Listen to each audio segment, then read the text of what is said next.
पूज्य युग पुरुष रामचरितमानस के रचयिता, जन जन के हृदय सम्राट गोस्वामी तुलसीदास जी की अनमोल कृति रामचरितमानस के बालकांड के साथ एक बार पुनः उपस्थित हूँ। मेरा अभिवादन सभी सुधीजन स्वीकार करें। 249वें दोहा बालकांड तक अभी तक हम लोगों ने अध्ययन किया।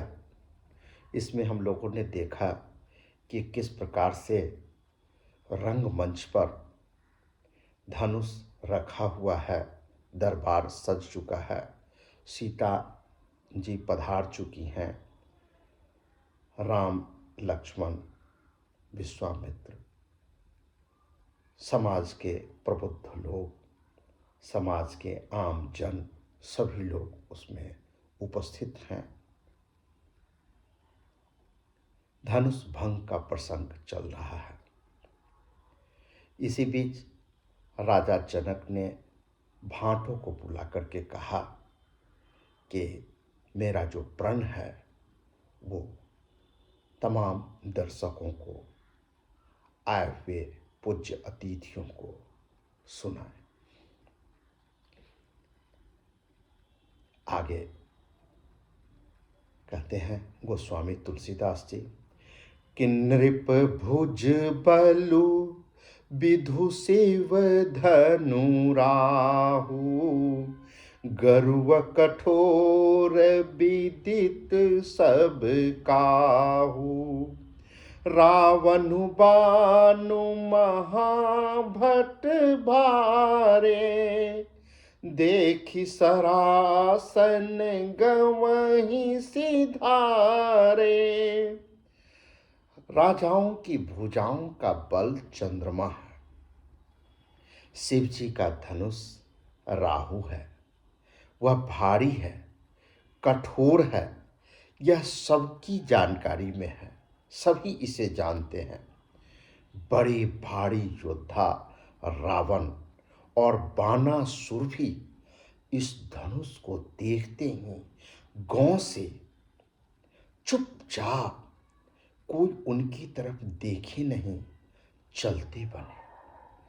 उसे उठाना तो उनके लिए दूर रहा, छूने तक की हिम्मत नहीं जुटा पाया। सोई पुरारी को दंडु कठोरा, राज समाज आजु जोई तोरा, त्रिभुवन जया समेत बैदेही, बिनहि विचार बरई हठी तेही। उसी शिवजी के कठोर धनुष को आज इस राज समाज में जो भी तोड़ेगा, तीनों लोकों की विजय के साथ ही उसको जानकी जी बिना किसी प्रकार का विचार किए हुए हठपूर्वक वरण करेंगे।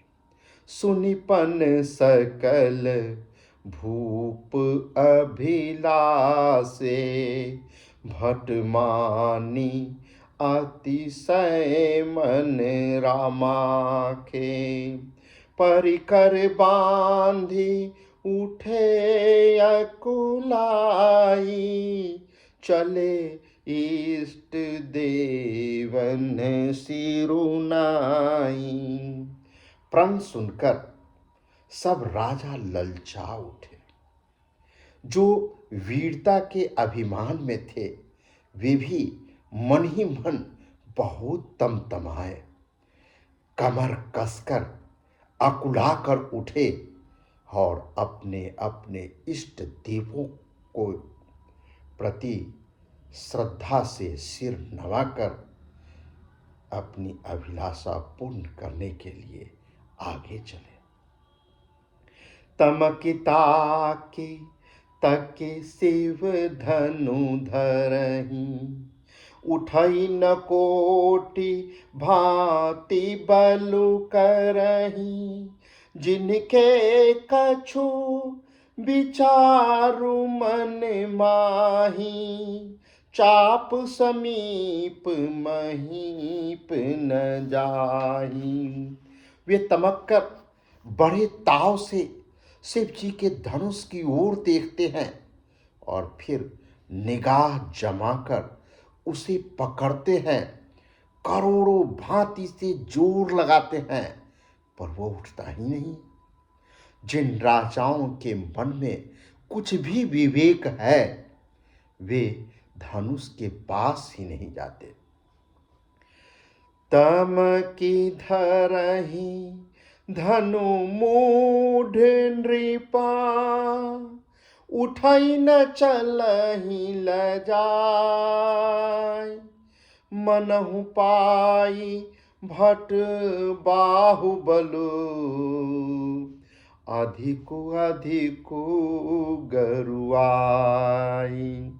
वे मूर्ख राजा धमक कर दांत पीसते हुए उठते हैं, धनुष को पकड़ते हैं, पर जब नहीं उठता है तो इधर उधर ताकते हुए लज्जा से वशीभूत हो ऐसा लगता है कि धरती फटे और उसमें समा जाए, उनकी बेइज्जती को कोई देखे नहीं। वो लजा कर चले जाते हैं। मानो ऐसा लगता है कि वीरों की भुजाओं का बल पाकर ये धनुष और भारी होता चला जा रहा है। अर्थात जितने वीर उस धनुष को उठाने की जोर आजमाइश करते हैं उसकी सारी शक्ति धनुष अपनी तरफ खींच लेता है और गुरुतर भार बढ़ता ही चला जाता है। इस प्रकार से आने वाले अन्य जो प्रत्याशी हैं उनके लिए यह कठिन हो जाता है। तुलसीदास जी ये आकलन करके परिस्थिति को कह रहे हैं। भूप सहस 10 एक ही बारा, लगे उठावन टरई न टारा। डगई न शंभु सरासनु कैसे, कामी बचन सती मनु जैसे। तब 10,000 राजा एक ही बार धनुष को उठाने लगे तो भी वह उनके टले भी नहीं टलता। शिव जी का वह धनुष कैसे नहीं टिकता था, जैसे कामी पुरुष के वचनों से सती का मन कभी भी विचलित नहीं होता। सब नृप भय जोगु उपहासी, जैसे बिनु विराग सन्यासी। कीरति विजय वीरता भारी, चले चाप कर बरबस हारी। सब राजा उपहास के योग्य हो गए, जैसे वैराग्य के बिना सन्यासी उपहास के योग्य हो जाता है। कीर्ति, विजय, बड़ी वीरता, इन सब को वे धनुष के हाथों बरबस हार कर चले गए। श्रीहत भय हारी हिय राजा, बैठे निज निज जाई समाजा। नृपन बिलो की जनकु अकुलाने, बोले बचन रोष जनुसाने। राजा लोग हृदय से हार कर श्रीहीन हतप्रभ हो गए और अपने अपने जो समास हैं उनमें जाकर के बैठ गए। राजाओं को असफल देख करके जनक अकुला उठे और ऐसे वचन बोले जो मानो क्रोध में सने हुए थे। एक पिता की बेचैनी, जो प्रण कितना कठिन है, कोई भी उस प्रण को नहीं पूरा कर पा रहा है, ऐसे में क्या मेरी बेटी अविवाहित ही रह जाएगी। इस चिंता से और इस बात का रोष कि दुनिया में क्या कोई भी वीर नहीं है जो हमारे प्रण को पूरा कर सके। क्रोध मिश्रित चिंता को व्यक्त कर रहे हैं विदेह राज जनक। कहते हैं, दीप दीप के भूपति नाना, आए सुनी हम जो पन उठाना, देव दनुज धरी मनुज शरीरा, विपुल वीर आए रणधीरा। मैंने जो प्रण ठाना था उसे सुनकर द्वीप द्वीप के दूर दूर से राजागण आए। देवता और दैत्य भी मनुष्य का शरीर धारण कर आए और बहुत से रणधीर रण विजय हासिल करने वाले वीर राजा भी आए। कुंवरी मनोहर विजय बरी, कीरति अति कमनीय, पावनिहार बिरंचि जनु, रचेऊ न धनु दमनीय। परंतु धनुष को तोड़कर मनोहर कन्या बड़ी विजय और अत्यंत सुंदर कृति को पाने वाला मानो ब्रह्मा जी ने किसी को रचा ही नहीं। अर्थात जनक कह रहे हैं कि यदि मैं ये जानता कि सचमुच में कोई ऐसा वीर इस धरती पर नहीं है, वो तो चैलेंज कर रहे हैं देवता, दानव, मनुष्य, किन्नर, किसी भी समुदाय में नहीं है जो इस प्रण को पूरा कर सके, तो मैं शायद ये कठोर प्रण नहीं करता। हृदय की वेदना को गोस्वामी तुलसीदास जी ने किस प्रकार प्रकट करने का कोशिश किया है, व्याख्या किया है, आइए देखें। कहूँ काही यहु लाभु न भावा, काहू न शंकर चाप चढ़ावा, रहु चढ़ाऊब तोरब भाई, तिलु भरी भूमि न सके छराई। कहिए, यह लाभ किसको अच्छा नहीं लगता, परंतु किसी ने भी शंकर जी का धनुष नहीं चढ़ाया। अरे भाई, चढ़ाना और तोड़ना तो दूर रहा, कोई तिल भर भूमि भी छुड़ा नहीं सका, मतलब थोड़ा सा भी हिला डोला भी नहीं सका, जमीन से ऊपर हल्का भी नहीं उठा सका। ऐसे में क्या किया जाए। अब जन को माखै भट मानी, वीर विहीन मही मैं जानी। मही मतलब पृथ्वी। तजहु आस निज निज गृह जाऊं, लिखान विधि वैदेही विवाहू। राजा जनक कह रहे हैं कि अब कोई भी अपने वीरता का अभिमान न करे। मैंने यह जान लिया कि सचमुच में पृथ्वी वीरों से खाली है, कोई वीर नहीं है। अब जाइए, अब आशा को छोड़कर अपने अपने घर वापस लौट जाओ। लगता है ब्रह्मा जी ने मेरी बेटी सीता का विवाह लिखा ही नहीं। सुकृतु जाई जो पनु परिहरहूं, कुंवरी कुवारी रहूं का करहूं।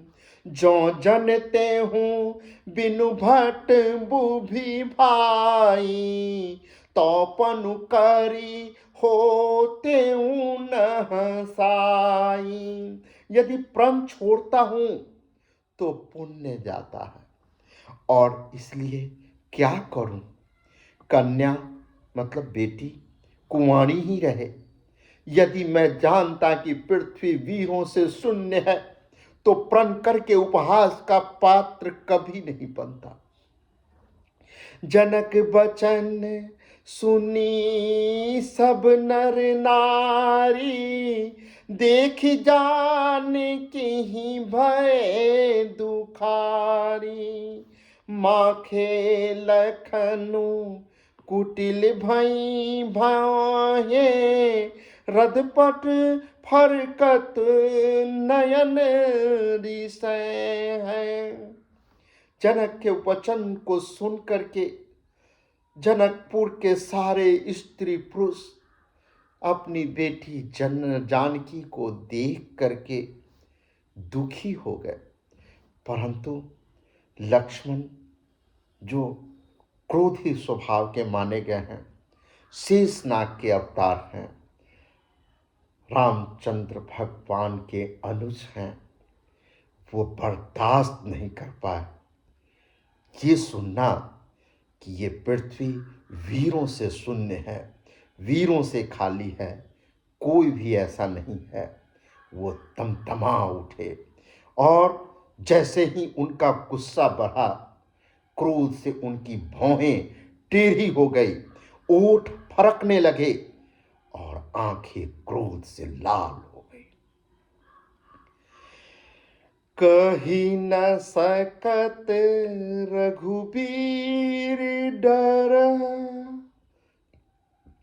लगे बचन जनुबान। नाई राम पद कमल सिरु, बोले गिरा प्रमाण। श्री रघुवीर जी के डर से कुछ कह तो सकते नहीं, पर जनक के वचन उन्हें बाण से लगे। जब न रह सके तब श्री रामचंद्र जी के चरण कमलों में सिर नभाकर वे यथार्थ मतलब जो उनको उचित बुझाया, उचित जान पड़ा, उन वचनों को बोले। क्या कहे लक्ष्मण जी, सो सुनिए। रघुवंश महुजह को होई, तेहि समाज अस कहि न कोई। कही जनक जसी अनुचित बानी, विद्यमान रघुकुल मनि जानी। रघुवंशियों में कोई जहां भी होता है, उस समाज में ऐसे वचन कोई कहने की साहस नहीं करता। जैसे अनुचित वचन रघुकुल शिरोमणि श्री राम जी की उपस्थिति को जानते हुए भी जनक जी ने कहे हैं। सुनहु भानुकुल पंकज भानु, कहु सुभाउ न कछु अभिमानु। जो तुम्हारी अनुशासन पावो, कंदुक इव ब्रह्मांड उठावो। हे रघुकुल, हे सूर्य कुल रूपी कमल के सूर्य, सुनिए, मैं स्वभाव से ही कहता हूं, कुछ अभिमान करके नहीं। यदि आपकी आज्ञा पाऊं तो मैं ब्रह्मांड को गेंद की तरह उठा सकता हूं। काचे घट जिमी डारों फोड़ी, सकऊं मेरु मूलक जिमी तोड़ी। तब प्रताप महिमा भगवाना, को बापुरो पिनाक पुराना। और उसे कच्चे घरे की तरह फोड़ डालूं। मैं सुमेरु पर्वत को मूली की तरह तोड़ सकता हूं। हे भगवान, आपके प्रताप की महिमा से यह बेचारा पुराना धनुष कौन सी चीज है। नाथ जानी अस आयसु हो, कौतुक करां बिलो क्यों सो। कमल नाल जिमि चाप चढ़ावो, जो जन सत्य प्रमाण ले धावो। ऐसा जानकर हे नाथ, क्या हो तो कुछ खेल करो। उसे भी देखिए, धनुष को कमल की डंडी की तरह चढ़ाकर उसे 100 योजन तक दौड़ा कर लिए चला जाऊं। तोरों छत्रक दंड जिमी, तब प्रताप बलनाथ। जौन करो प्रभु पद शपथ, कर्ण धरो धनु भात। हे नाथ, आपके प्रताप के बल से धनुष को कुकुर मुत्ते बरसाती छत्ते जो हो जाते हैं की तरह तोड़ दूं। यदि ऐसा न करूं तो प्रभु आपके चरणों की सौगंध है, फिर मैं धनुष और तरकस को कभी हाथ न लगाऊंगा।